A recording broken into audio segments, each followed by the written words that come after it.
Hello, I'm so happy to see you, hear you on this episode of the podcast. Welcome, welcome, welcome. Thanks for coming to play. Today, we are going to talk about all the ways to invite someone to work with you. So, this is for you if you get stuck here, if you feel like there are both a million options and no options all at the same time, if you struggle with the where and the what and the how. I'm going to talk you through my favorite ways to invite, some of my clients' favorite ways to invite, exactly what I say when I do it, and how to make it simpler for you starting right now.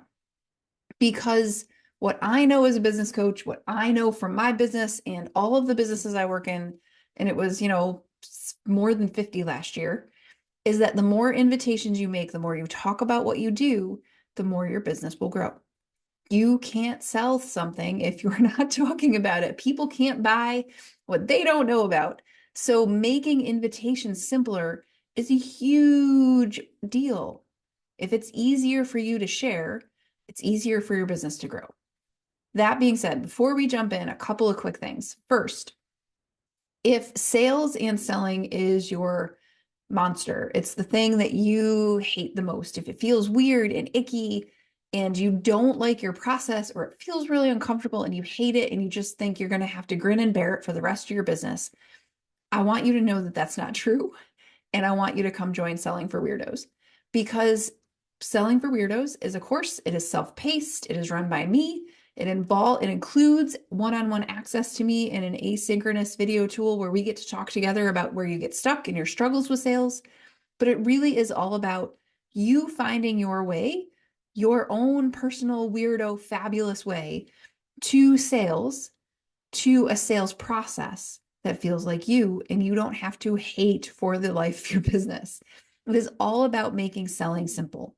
And so please, please, if sales is your thing this year, come. I invite you to join us. It's at torpycoaching.com/selling for weirdos with dashes in between selling and for and weirdos. So please come play with us. The other thing is my next round of small group coaching starts in March. We are going to do a tiny little experiment with group coaching this spring. We're going to run it for a slightly shorter period of time. It's going to run 12 weeks because what I've seen in the last couple of years of group coaching is that the results happen faster than even I expect them to. It's always even a surprise for me. People are getting really great things happening for them in faster time. So I'm going to do a little experiment. We're going to do 12 weeks. It's going to be $2,000. It is capped at 4 people. I already have one person in. If you want to join us in March, we're going to run March to June. Please come play. Group coaching is great for you if you are really wanting coaching in an accessible way. You love being in community. You want to learn with and from other people, but you also need what you need. Small group coaching is a great blend of that individual support and that connected community and the growth all at the same time, because I am not here for you to not get what you need. So if you want to know more about any of those things or anything else or coaching one-on-one, always just reach out. That is what I'm here for. And I'm happy to connect and really just like have a human conversation because that's what we do here. So let's talk invitations. First, before we go any further, I think there are three kinds of invitations that we make to people. We make hot invitations, which are like, the person comes to us and says, I want this. And you say, okay, this is how you get it. We have warm invitations, which is like people in our world that know what we're up to, that have been following us, whether we know it or not, and that are like, right? And then we make cold invitations where it's just like, hi, stranger, I can help you. We're not talking about cold invitations today. We don't do that. Generally, I don't do that in my business. I don't recommend it to people. We're not cold messaging. We're not cold anything. So we are not really talking today about strangers. Maybe they're strangers to you, but they're not strangers to your world. We're talking about the people that you know and the people that those people know. So if you imagine like a dartboard, you are the bullseye. The people you know is the first circle out. The people they know is the next circle out. We are in those three circles because most of your business is going to come that way, especially if you're in a service-based business. And that's okay. Like somehow the Holy Grail is strangers from the internet, but I don't think that's right. So we don't need to stress about the Holy Grail. We need to stress about like connecting to the people we're already connecting to. So that's the first part. The second part is that before we talk about the actual invitations, there are some core assumptions. I always teach people in Selling for Weirdos, I teach a 3-step process: ground, connect, invite. This is the grounding part of inviting. Without the grounding, invitation is really difficult because if you don't know these things about yourself or you don't believe them, you're inviting people to maybe. And it's really hard to sell. Like, imagine selling a party to somebody, like throwing a party and being like, I think you should come to my party. It might be fun, but it might be awful. Like, nobody wants to come to that party. If you're like, maybe the food will be terrible, or maybe there will be food at all. Like, that's not a great invitation. But if it's like, hey, throwing an amazing party, the food's going to be great, you're going to have so much fun, please come join us. It's a very different kind of energy. So there are some core assumptions that lead to simplifying invitations all the way around. They are: what I offer is valuable, period. Knowing what you offer is valuable makes a difference. What I offer helps people, period. Helps the people I know, helps the people they know. Knowing that what you're doing is useful out in the universe, even if you're selling a product, what you're selling helps them. They want it. It is something people want. I trust people to decide if it's a fit. Here's the thing. If you are trying to convince people it's a fit, as you invite them, it's going to be weird, right? Like it's like the worst version of selling when somebody's trying to talk you into something. We have all been in that spot where you're like, something's wrong here and I don't know what. That's because they're trying to talk you into it or trying to talk themselves into it. So you get to decide to trust people. For me, that is the most core assumption. I trust people to do what is right for them. I trust people to decide if we are a fit. The next one is that people are curious about what I do.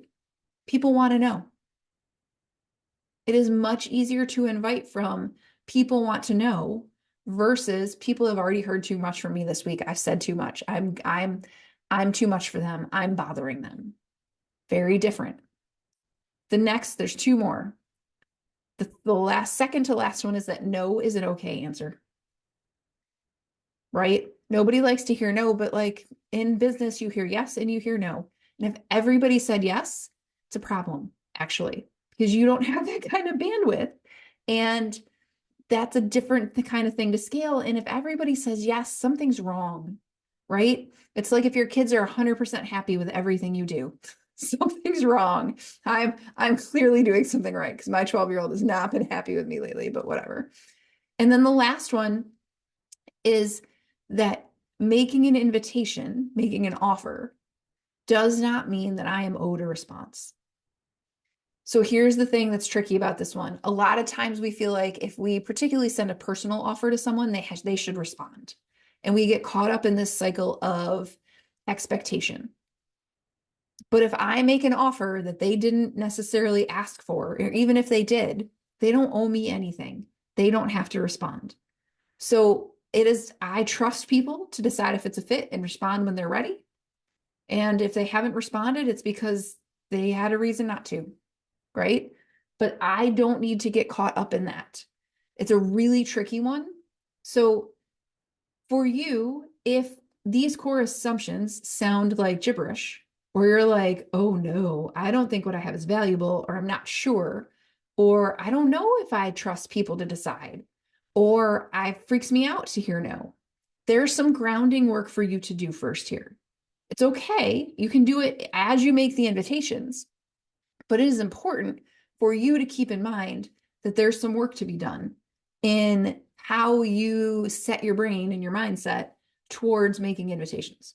Okay, so now that we have some core assumptions made, we get to go out and we're going to invite like crazy. So there are 3 versions of invitation that we're going to talk about today. Online, so like the socials, email, which I think is different than online, and person to person. So I'm going to take them each at a time. Online in social media, We can do a whole bunch of kinds of offers. I can make a direct offer. This is the one you should make more of, that we should all make more of when we don't do enough of. Here's the thing about a direct offer. People will tell you in the marketing world where you have to offer value and then you tell them what you have to sell. Here's the thing. What you have to sell is valuable. What I offer is valuable. If that is true, making a direct offer is valuable. True. Sometimes when people just come out and say, I have this thing for you, it would help you. You're like, oh, thank God. I didn't have to figure out anything other than what you just told me. You made it simple. So a direct offer for me is something like, hey, I have this course. It's called For Selling for Weirdos. It's for you. I think you'd be great. I think it would really help you if you're working on sales. You should come join us. Direct, to the point. For coaching, it might be something like, I have space for one-on-one clients right now. In one-on-one coaching, we simplify all of your business practices. We will take the complication out and we will make it so that you can actually focus and accomplish things. Come join me. Done. Right? I often end with some sort of very direct invitation. Send a message. Come join me. Let's talk about it. Whatever it is. But we can be direct. It is allowed. It is encouraged. We don't do it enough. None of us, not me, not you, not anybody. We can also be indirect. And these are the value posts, right? So indirect is you're telling a story. Maybe that story is about you. Maybe it's about a client. Maybe it's about a friend. Maybe it's, I don't know, it could be anything. It's like, I wrote a story the other day, a post about snow days, because we're in that right now, and about how when my kids are off, my sense of time gets all screwed up and all of these things. And eventually it led to like, what we do in coaching is we really work on your sense of time so that you don't feel the time pressure the same way you do now, so that you can like roll with the flow. Like I've done enough work on my sense of time that I realized that my kids being off screwed up my sense of time. I noticed it and I reset.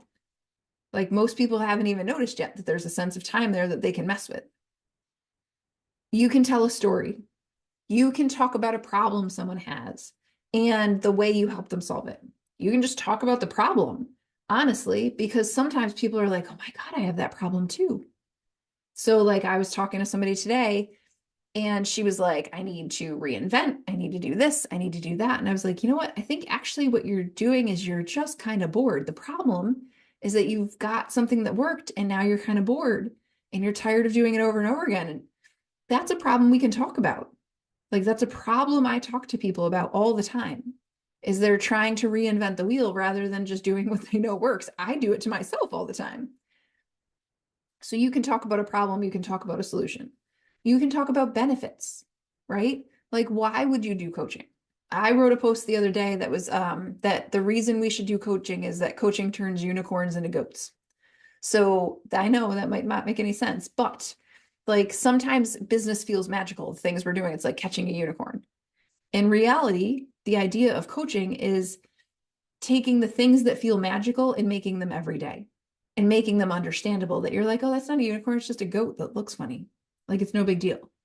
And that's a benefit. We can talk about challenges. Like, what are the challenges they are facing? What are the challenges I'm facing? Why wouldn't they pick coaching? Like, is it a money thing? Is it a time thing? Is it a fear thing? And we can talk about the cost of not changing. So like in coaching, for example, or better yet, I have a client that works with people on communication. And the cost of not changing, of not getting her help, means you have the same flipping fight with your significant other or your boss or your colleague for another year. Like forever. You just keep having it. Or you could get help and it could change. And you can have a new fight. It's like winning the lottery. You don't have no problems, you just have new problems, and I would take it. So, you know, here's the thing. There are all of these different ways on social media.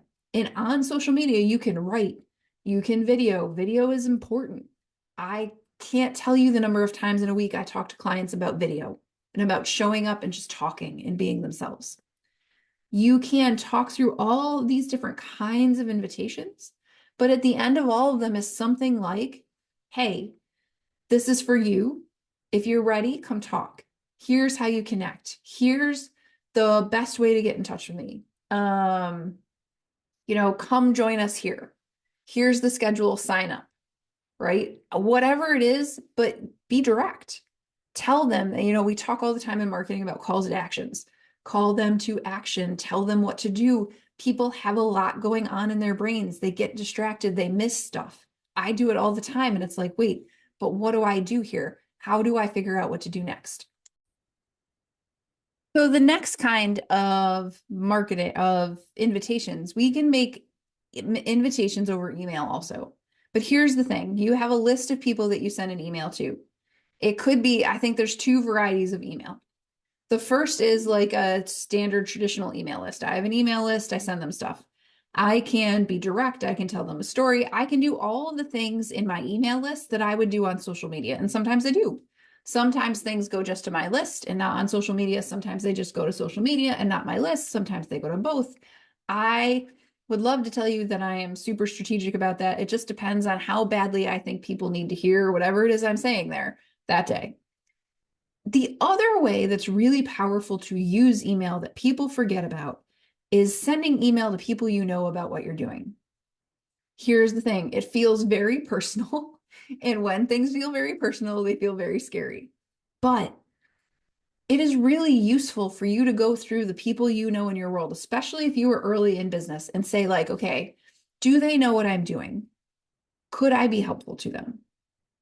Because if they don't know what you're doing and you might be helpful to them or people they know, what you're doing is holding back a resource from them that they could use. So, what you might do is set up a template of some sort and be like, hey, you know, I'm so happy to be in touch with you. I hope all is well in your world. I just wanted to let you know that I started a business. This is what I do. I have a client who is a parenting coach who has recently done just this. Like, this is the part of the strategy she's using. It's like, hey, I'm working with these kinds of families. I'm helping them do these kinds of things. I have a community I'm building. I'd love to invite you in. Please come join us. I would love to see you. And if you have friends or loved ones or family members that you think I should know, that you think would love to be a part of this community, that you think need my help, please feel free to put them in touch. Here are all the ways. That's all. She's gotten so many wonderful responses from people from something like that because A, what she's doing is new to them. B, they know she's great. The thing with the people we know is we're afraid to tell them stuff, but they know how good we are at things. The only one who doubts that is us. So she's been sending this email to, 5 or 6 people every week. And sometimes people don't respond, but that goes back to they don't owe you a response. But the vast majority do. People have said to her, oh my God, I'm going to forward this to so and so. She needs you. People have said, oh my God, I'm so happy for you. I can't wait to join your community. People have said, oh my God, that's wonderful. I'll keep you in mind. People have said all kinds of things. And so it has given her some like, oh gosh, people do know about me. People, this does make sense. But at the same time, B, it's given her business already because people are like, oh yeah, I need that. Or, oh my gosh, my friend needs that. We were just talking about this. She's gotten we were just talking about this kind of stuff. So, it really is important to remember that you have people in your world who know and love you that don't know what you do, that don't know how to help you, that don't know how to connect people to you, that don't know they could, and that they can help you that way. So you can ask for that. You can just tell them. I have another client who sends a quarterly email out to all her professional connections. She coaches kids. She works with lots of school people and therapists and professionals to be a resource for them and kids. And she sends out a thing every couple of months that's like, hey, I hope you're well. Here's what's going on here. I appreciate this referral. I appreciate the connection with this person. I think everybody's going great. Hope you're well. Please let me know if I can be a resource to you. It just keeps her top of mind. And then those people keep connecting. So email to people different from an email list, is a really strong tool I think people forget exists to make an invitation. And it's just like, hey, how can I be a part of your world? How can I be a resource for you? Then the last kind of invitation is to an actual human being. I think there is the version where you're in a group and there's a one-on-one version, right? So in a group, you're in some networking session and it's like introduce yourself, whatever. So you give your little spiel. In that situation, often you're talking about a specific thing, right? It's like, oh, I'm a business coach. I help people uncomplicate things. I help people uncomplicate things.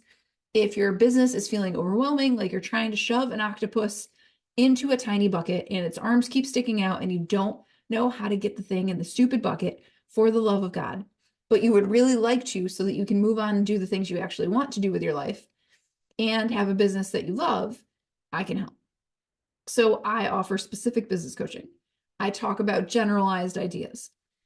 When we make the invitation in a general group setting that way, it's just sort of like, I'm happy to help. Here's how you get in touch. When it is one-on-one, it gets a little weirder, right? People get weird about this one. But if you're doing a lot of one-on-one connecting, and that's something I have people do all the time because I really believe businesses grow through one-on-one connection. What happens is we get to be invitational if it makes sense. So a lot of times I'll be talking to someone and it will be, they'll say something and I'll say, have you ever thought of this thing? And they'll say, oh, and we'll talk about whatever idea I threw out there. And I'll say, if you're curious at some point, I have a Facebook group or I have a podcast, and maybe it would be a resource for you. You're always welcome to come join us, but don't feel like you have to. And sometimes I say that and sometimes I don't. The idea is it's like, I'm inviting you to my party. If you want to come, great. If you don't want to come, great. Like, I'm not hung up on it. There are times where people say something to me and it'll be like, be like, listen, is it okay if I throw something out there to you? I always ask permission. And they'll say, sure, sure, sure. What are you thinking? I'll be like, well, I have this group that I run. This is the kind of stuff we do there. If you're ever interested in something like that, I think it might be really helpful for you. And that's how I leave it there. And a lot of times they will then ask more questions, but that's up to them. I'm not attached to it, but it is up to me as a business owner to make the invitation if I think it makes sense. It is not to get weird about it and be like, is now the time I make an invitation? Like, what should I say? How should I say it? What will they do? What will they, blah, blah, blah, blah, blah, blah, not to let the crazy take over. It's also not the time for me to be like, well, I might have this thing that maybe could help you. Maybe if you're interested and maybe you don't, I don't want to, and then hide. It's not like a ring and run kind of situation. Okay. You're not like going to the doorbell, ringing it and running away as fast as you can. This is about you have a person in front of you. You have a thought. I have a client who has a book that she's written. And sometimes she'll talk to people and they'll say stuff and she'll be like, man, my book would help them so much. And what she's had to practice doing is like, hey, I hear what you're saying. I wrote a book about this actually, and I think it might be a really helpful resource for you. I can send you the link, but it's up to you whether or not you buy it. I think it might be really helpful though. And she gets to say that and then move on. It doesn't have to be weird. The other thing is sometimes in general conversation with people, I may not have a specific invitation that comes up. But what may happen is, towards the end of the call, I might say to them, okay, it's been a great conversation. Is there anything else I can do to be helpful for you today? Like, how else can I be of help to you? And sometimes, people will say, well, actually, you know what? I would love to talk about your coaching programs. Can you tell me a little more? But I have to open that door and say, okay, how else can I be of help to you? And sometimes people say, oh, no, no, no, this has been great. Or they'll say, you know what? Do you know anybody that does? Or whatever. But, if I don't open the door, they don't ask unless I offer. And especially if somebody's new to me or a stranger, the same can be true for you. You get to say to people, hey, how else can I be of help to you today? What would be useful for me to do? What are questions you have that I can answer? How can I be of support to you? Right? And, some people will get weird about it, but like, that's not you, that's them. If you're not weird about it, they don't need to be, but people are weird sometimes. So don't take it personally if somebody gets weird. The other thing is like, if you make a direct invitation and you feel weird, sometimes that's going to happen too, that you're like, well, even I sometimes I'm like, oh, that was a little too much. but it's never actually too much. So I don't know if this episode is just a run-on list of crazy or if it's really useful. You guys will have to tell me. I think there's a lot of good in it, but maybe it's just crazy. So from here, if I can be a resource to you, just like I do on calls, I am always here. Please feel free to reach out. Come join us in Selling for Beardos. Come join us in group coaching. If you're not in the Facebook group, it's the same name as this podcast. Come play with us. And if you are thinking about one-on-one coaching, let's talk about it. I have a spot right now for someone, but probably that's it for a little bit. If you have questions, ask. I am a resource. That's why I'm here. Go into my website, come into my email, wherever, Facebook, LinkedIn, all the places. Probably not Instagram, though. I don't really Instagram. So I'm looking forward to talking to you. Tell me what you think of this one, and I'll see you in 2 weeks.